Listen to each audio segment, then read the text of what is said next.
Welcome to the ASCO Daily News Podcast. I'm Geraldine Carroll, a reporter for the ASCO Daily News. My guest today is Dr. Stephen Liu. He is an associate professor of medicine and the director of Thoracic Oncology and Developmental Therapeutics at the Georgetown Lombardi Comprehensive Cancer Center. Dr. Liu joins me to highlight advances in lung cancer featured at the 2021 ASCO Annual Meeting. Dr. Liu has served in a consulting or advisory role for Genentech, Pfizer, and AstraZeneca, among other organizations. His full disclosures and those relating to all episodes of the podcast are available on our transcripts at asco.org/podcasts. Dr. Liu, it's great to have you on the podcast today. Thanks for having me. Dr. Liu, a lot of people were talking about the Empower 10 study during the annual meeting. That's Abstract 8500, an interim analysis that showed really promising results for patients with resected non-small cell lung cancer. Can you tell us about this practice-changing study? Well, Empower 10 was a global randomized phase 3 trial, and I think this was one of the highlights of the ASCO meeting from a lung cancer standpoint. As a reminder, our current standard of care is cisplatin-based chemotherapy for patients with resected stage 2 to 3 non-small cell lung cancer. And for select patients with stage 1B, we know from decades of experience, multiple phase 3 trials, large meta-analysis, that the risk of recurrence is quite high for resected stage 2-3 lung cancer. And the use of up to 4 cycles of cisplatin-based chemotherapy does lead to an improvement in survival, and that's our standard of care. That survival improvement, however, is modest, with an absolute improvement in 5-year survival of about 5%. And so we've been trying to improve outcomes in this setting for quite some time. We know from last year's ASCO that the subset of patients whose tumor harbors an EGFR mutation receive some benefit from disease-free survival with the use of adjuvant osimertinib.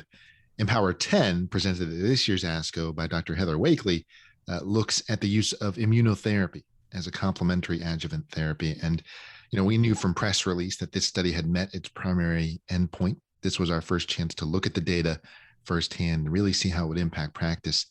And I think the data were quite impressive. It's a fairly simple design. This study included patients with completely resected stage 1B to 3A non-small cell lung cancer, either histology. Note that this used AJCC version 7, and so the stage 1B that were included had a size of at least 4 centimeters, and we know that's the subset that seems to derive the most benefit from chemotherapy. Patients received cisplatin-based chemotherapy 1 to 4 cycles first. Now, those who received at least 1 cycle of chemotherapy were then randomized 1-to-1 to receive 1 year of atezolizumab, the PD-L1 inhibitor, or best supportive care. This was a large study, over 1,000 patients randomized. Began enrollment in 2014, so it did include some EGFR and some ALK, when maybe we didn't know quite as much about including those patients in these studies. But the EGFR was about 12%, the ALK was 3%.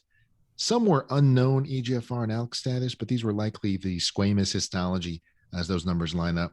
The PD-L1 testing, importantly, was done by the Ventana SP263 assay, looking at tumor cell expression only, which is a fairly straightforward assay. And what we saw after a median follow-up of almost 3 years was that in the primary high-risk population, stage 2 to 3A, resected non-small cell lung cancer, with a PD-L1 expression of at least 1%, the use of adjuvant atezolizumab significantly improved disease-free survival. The hazard ratio there was 0.66. If we look at the 2-year DFS rate, it improved from 61% with best supportive care to 75%, and at 3-year DFS from 48% to 60%. So an improvement in the 3-year DFS rate, a hazard ratio of 0.66. The forest plot showed that signal was greater in node positive, as expected. No signal in that ALK subset, though it was small. But this is a pretty substantial improvement in disease-free survival. When we look at these Kaplan-Meier curves, they split immediately, really right at the first scan. And when I look at a study like this phase 3 trial, it reminds us how poor our current standard is. How many patients do suffer relapse and recurrence and death from this potentially curable cancer? Atezolizumab clearly improving outcomes in this subset. We then saw analyses of the resected stage 2 to 3 across PD-L1 strata, so positive and negative. And there, the hazard ratio, as expected, less impressive, 0.79. If we look at the forest plot there, the hazard ratio for PD-L1 high, using that 50% cutoff we're used to, was substantial at 0.43. So overall, the DFS in PD-L1 positive, 0.66, and the PD-L1 high, 0.43. So no report on that PD-L1 low, which is what we're waiting for, that 1 to 49%, presumably not as impressive as 0.66, and we'll wait for those data to come out. But PD-L1 positive, a clear benefit, PD-L1 high, a substantial benefit. That's really where the formal analyses stopped. The stage 1B to 3A overall population was too immature for analysis, and overall survival was not yet formally tested. This will take a few years to read out. They did provide an early look at overall survival, and in that stage 2 to 3A PD-L1 positive, there was the right trend with a hazard ratio of 0.77, though not statistically significant. We did see these curves start to come apart in about 12 to 18 months, which is what you would expect if this study ultimately would lead out to be positive. We do want to wait for OS results, but one has to wonder, is a DFS benefit this substantial enough to change practice? And atezolizumab not yet approved in this setting, but the trial did meet its primary endpoint. And to me, for PD-L1 positive, and certainly for PD-L1 high, I do think these data are practice changing. Absolutely. Well, another trial that attracted a lot of attention was the Checkmate 816 trial. That's abstract 8503. What can you tell us about the surgical outcome data reported in Checkmate 816? So Checkmate 816 was a randomized phase 3 trial that looked at neoadjuvant therapy. So this also focused on resectable lung cancer. This is an area where we hope for cure, but for some of the more advanced stages, we don't necessarily expect it. Much room for improvement. We saw the Empower 10 data showing adjuvant immunotherapy improved DFS. Here we're looking at the neoadjuvant space. And at AACR in 2021, Dr. Patrick Ford presented some of the early PCR results, and that showed the pathologic complete response rate with neoadjuvant nivolumab plus chemo for 3 cycles was superior to chemo alone for 3 cycles. So the addition of Nivo to chemo improved the pathologic CR rate from 2% to 24%, really astounding. What Dr. Jonathan Spicer presented at ASCO 2021 were the surgical outcomes from that study. And we see that adding immunotherapy to chemo significantly improves the pathologic CR rate. Does it come at a cost? Does it lead to more surgical complications? This is always a concern with neoadjuvant therapies. We've got someone in our clinic with a resectable lung cancer. If we mismanage that patient, we may lose the window for resection. And so we always worry about delayed surgeries, canceled surgeries, more complicated surgeries. There have anecdotally been reports of increased perihilar fibrosis after neoadjuvant immunotherapy. Wouldn't that lead to longer, more complicated surgeries? And what we saw, frankly, was a bit surprising for me. Surgery consistently easier, better in the experimental arm, really across the board. The rates of going to surgery, completing surgery, 83% with Nivo chemo versus 75% with chemotherapy. So more patients going to surgery, fewer canceled surgeries. If we look at the type of surgery, minimally invasive surgery rates 30% with Nivo chemo, 22% with chemo alone. Conversion to open thoracotomy was more common in the chemo alone at 16%, the addition of Nivo 11%. And the complete R0 resection was achieved in 83% with Nivo chemo, 78% with chemo alone. Adverse events delayed surgery in 6 patients getting nivolumab and chemotherapy. It's important to watch that. But it was 9 patients getting chemo alone. And if we look at the duration of surgery, and certainly there are many confounders in a statistic like this, but the surgery was shorter with nivolumab, certainly not lengthening the surgery, 184 minutes for nivolumab chemo, 217 with chemo alone. And so these data are very reassuring to someone with a potentially resectable cancer.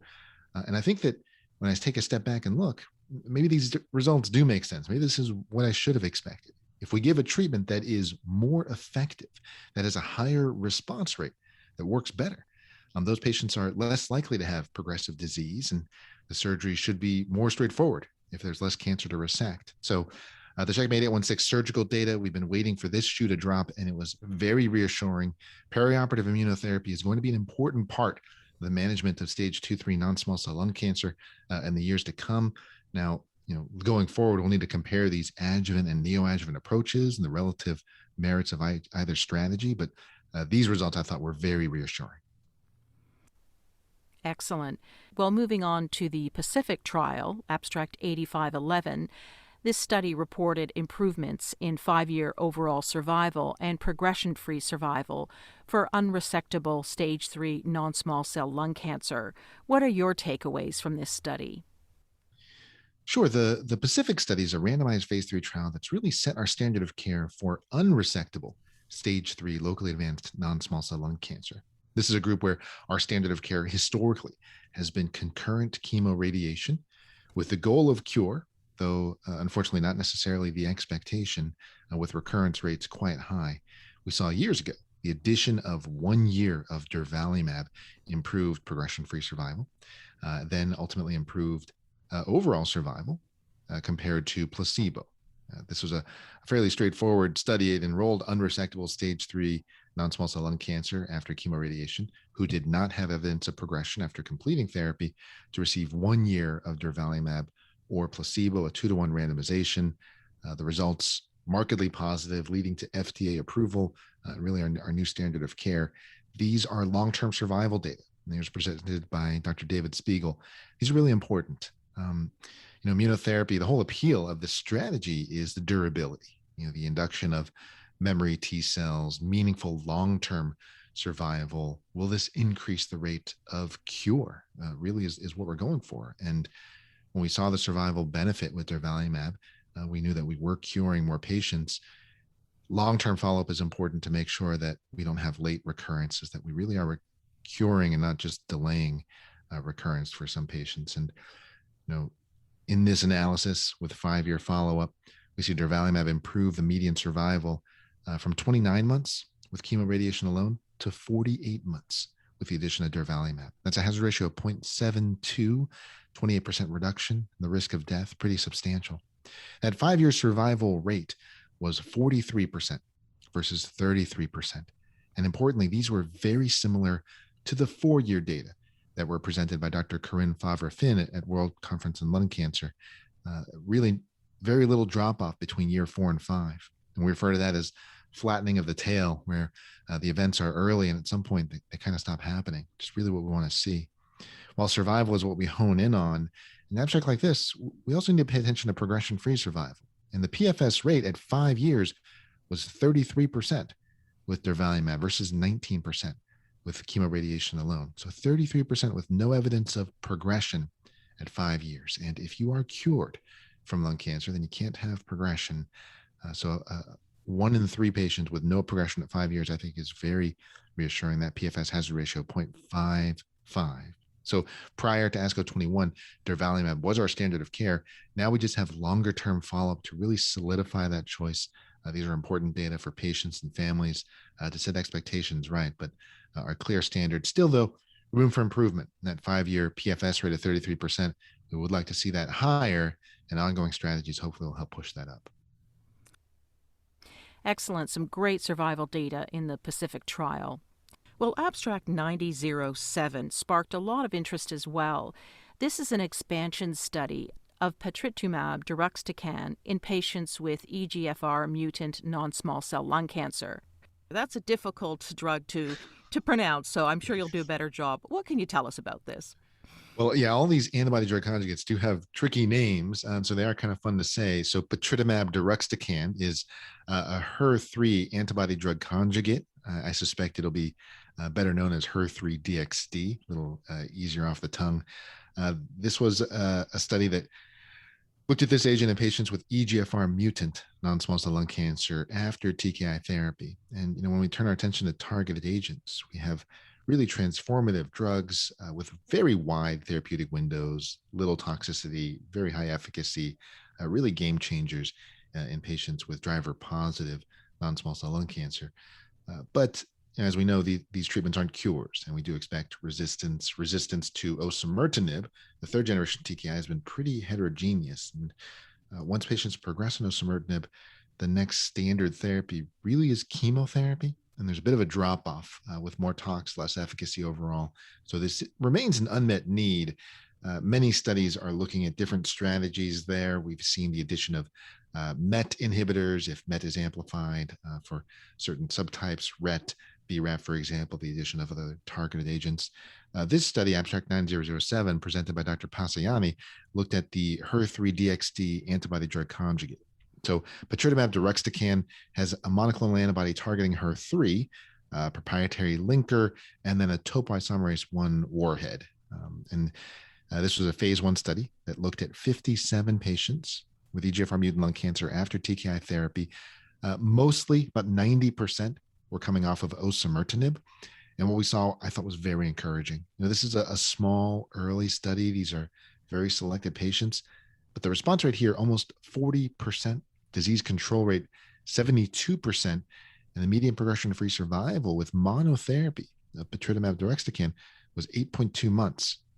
These numbers may change as the studies get larger, but there's a clear signal of efficacy. For patients who'd received chemotherapy before and then moved on to patritumab deruxtecan, response rate didn't really drop off, 37%. So even those that were more heavily pretreated, seeing a clear signal with response rates that really are higher than chemotherapy.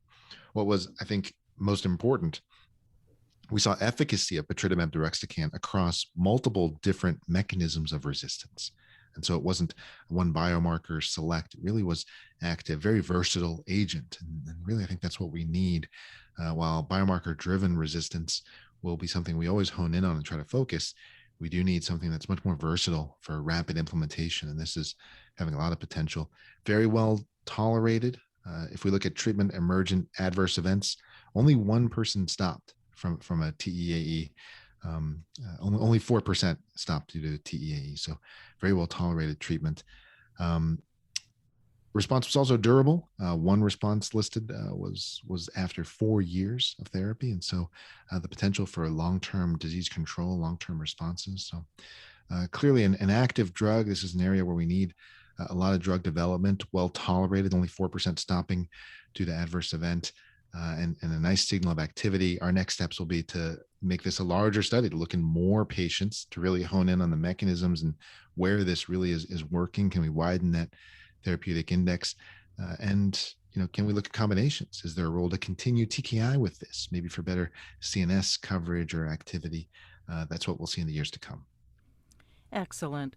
Well, I'd like to ask you about a trial that you were involved in, the ARROW trial, Abstract 9089.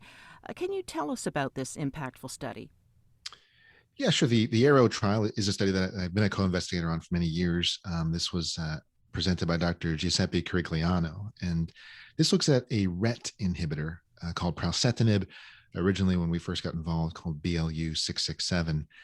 RET fusions are present in about 1% of non-small cell lung cancer. These are important events because we know from other studies, such as the Immunotarget Registry led by Julian Mazieres and Alex Drillin, that RET-positive lung cancers don't seem to respond as well to immunotherapy.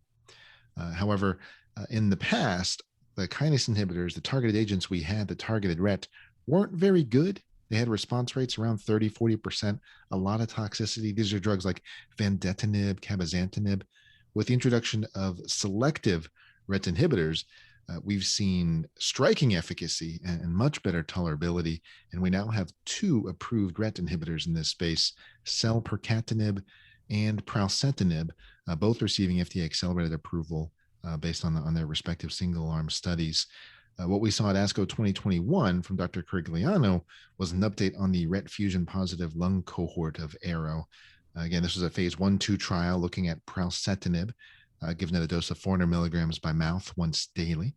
We look at the patients with RET fusion positive lung cancer. Now we just have longer follow-up and more patients. And overall, the cohort exceeded 200 patients, so 216 patients for a pretty rare driver. And the response rate, 69%, very durable. The duration of response, 22 months. So really solidifying the efficacy and confirming the role in patients with RET fusion positive lung cancer. If we break those data down a little bit, patients who had prior chemotherapy, which is 125 patients, response rate was 62%, disease control rate 91%. These responses are quick. The median time to response is 1.8 months, which is really that first scan. And that's what we see with targeted therapy. And when we look at these waterfall plots, and I encourage you to take a peek at that, it's exactly what we want to see. The vast majority of patients, almost all patients, with some reduction and some with a quite substantial reduction. Again, that disease control rate after chemo was 91%. So really the waterfall plot has that look that we seek for effective targeted therapy. The outcomes were even better in the first line setting. The response rate originally 79% as first line therapy, but the way the trial was originally written, it only included frontline patients who weren't eligible for chemotherapy for whatever reason. So that's going to be a more selective cohort. That was changed with an amendment. And once that was removed for people that were eligible for whatever frontline therapy you wanted to give, really our real world first line cohort, the response rate was 88%, disease control rate 96%. So to think of a response rate in almost 90% of patients really gives us that confidence we want when we have a driver that we detect, we start a new agent, we're very confident we're going to see efficacy. Again, these drugs, very well tolerated, very few patients stopping due to adverse event. A disease control rate of 96% in that first line setting gives me the confidence to really use this in the first line setting. Absolutely. Well, as you know, the annual meeting this year focused on equity in cancer care, and there were a number of studies presented in the lung cancer space. I just wanted to get your thoughts on how this issue was addressed at the annual meeting in the lung cancer setting. I'm thinking of Abstract 9005 that looked at racial disparities. What are your thoughts on this issue? Yeah, thanks. This was an important abstract, I think, and the theme that Dr. Laurie Pierce set of equity really was met by several different abstracts, and was a recurrent focus for many important and really overdue discussions. Abstract 9005 was presented by Dr. Deborah Bruno, and this really looked at disparities in biomarker testing. We just talked about advances for EGFR mutant lung cancer, for RET fusion positive non-small cell lung cancer. We have many, many more, but we can only offer these agents if we know the target is present. And if we don't do proper biomarker testing, our care will not be optimal. If we don't know the molecular genotype of a cancer, we can't treat it properly. We are just guessing, and we're much more likely to deliver an ineffective therapy. We are potentially making subsequent therapies more dangerous. Knowing the right biomarker is critical to the proper management of non-small cell lung cancer. And if we don't have that, the outcomes will not be as good. The testing really is critical for the management of lung cancer. And what we saw from this abstract was there are disparities in how patients with non-small cell lung cancer are being tested, which simply isn't acceptable. This was a retrospective analysis that looked at Flatiron data, recent data, 2017 to 2020, a large data set, almost 15,000 patients with non-small cell lung cancer. Demographics were 66% white, 9% Black. If we look at biomarker testing specifically, patients who were Black were less likely to be tested, less likely to have proper biomarker testing, 73% versus 76%, less likely to have full next generation sequencing with a 10% difference, and less likely to get tested early. We know that testing really influences treatment from the jump, for right away. And we don't have that information, our outcomes won't be as good. Our Black patients weren't being tested properly, weren't being tested in a timely manner. And more data showed that clinical trial participation was also decreased among Black patients, 4% involvement for white patients, 2% with Black patients. And these are actually very, very similar to what we saw in Abstract 9001 that was presented by Dr. Attenborough from the FDA. And that looked at patients who'd received chemoimmunotherapy. This was a pooled analysis looking at different PD-L1 cohorts. And what was noted on the demographics is that in the phase 3 registrational landmark studies, Black patients only represented about 2% of patients there as well. So strikingly similar numbers, and a gross underrepresentation that really is inexcusable and something we need to address and we need to correct, because this is showing that our care is simply not up to par. Trial participation is how we move the field, but in many cases, especially in lung cancer, a field that moves so quickly, a clinical trial often represents the best possible option, and Black patients simply aren't enrolling in studies. And I think some of the disparities in clinical trial participation likely reflect some of the disparities in clinical trial lists. And I think that if we continue to improve diversity in our workforce, in our oncology subspecialty, that'll be an important step into rectifying this. But this is something we need to look at critically. We need to assess all of our processes and think how we can do better today, not tomorrow. Absolutely. Thank you so much, Dr. Liu, for highlighting these really critical points and sharing your valuable insight on all of these impactful studies in lung cancer. Thank you so much. Oh, my pleasure. Thanks for having me. And thank you to our listeners for joining us today. If you enjoyed this episode, please take a moment to rate, review, and subscribe wherever you get your podcasts.